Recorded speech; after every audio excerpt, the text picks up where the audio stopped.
جی السلام علیکم، کیسے ہیں سب؟ امید ہے جی آپ کے برڈ اور آپ خیر و عافیت سے ہوں گے۔ لیکن لو برڈس کے اندر آپ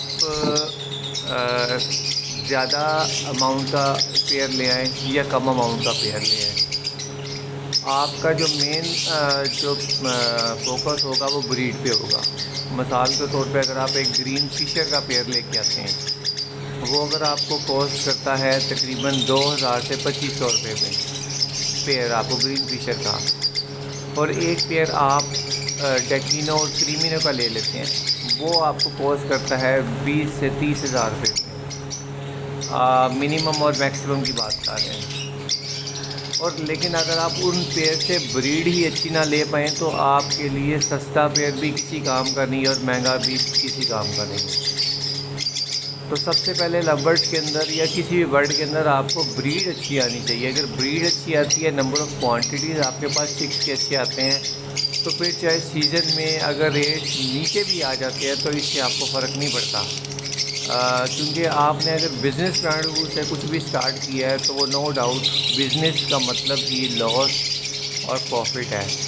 اگر سارا ہی پروفٹ ہی ہوتا جائے گا تو پھر وہ بزنس کا وہ مزہ بھی نہیں رہتا۔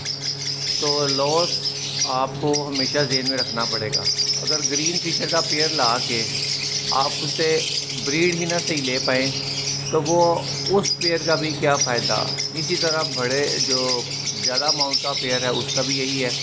تو میرے خیال سے نمبر آف کوانٹیٹیز جس کے پاس زیادہ آتی ہے، جو اس سے بریڈ اچھی لے پاتا ہے، ویسے تو آپ کے ہاتھ میں یہ نہیں ہوتا، یہ سارا اللہ کے کام ہے کہ کتنے چکس آنے ہیں، کتنا رزق آپ کے حصے میں آنا ہے۔ لیکن اس میں آپ کی کنٹریبیوشن ہوتی ہے، آپ اس کی کیسے دیکھ بھال رکھتے ہیں، اس کا دانہ پانی کیسے کرتے ہیں، اس کو ماحول کس طرح کا فراہم کرتے ہیں، اس کو جو باکس ہے اس کی صفائی، اس کا دانہ کس طرح کا ہے، اس کو ملٹی وٹامن سبزیاں اس طرح کی چیزیں آپ کس طرح کی دیتے ہیں جس سے وہ ایک جب ہیپی جو خوش جوڑا ہوتا ہے وہ ایک اچھی بریڈ کرتا ہے۔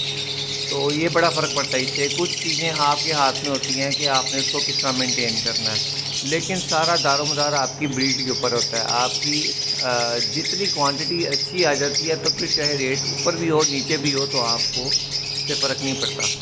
تو میرے خیال سے نمبر آف کوانٹٹی کی طرف اگر ہم کام کریں تو شاید اس سے تھوڑا فرق پڑ سکے۔ رہی بات سیل اور پرچیز کی کہ سیل کم ہو جانا یا اس کی ڈیمانڈ کم ہو جانا، تو ڈیمانڈ کم ہونے کے باوجود بھی آپ کا برڈ جو ہے آپ کی لو پرائس میں بھی لازمی نکلتا ہے۔ ڈیمانڈ اگر ختم بھی ہو جاتی ہے لیکن اس کی جو لو پرائس ہے نا، بالکل لو پرائس، اس پہ بھی برڈ سیل ہوتا ہے۔ تو آپ اس پہ کام کریں، انشاءاللہ آپ کو فائدہ ہوگا۔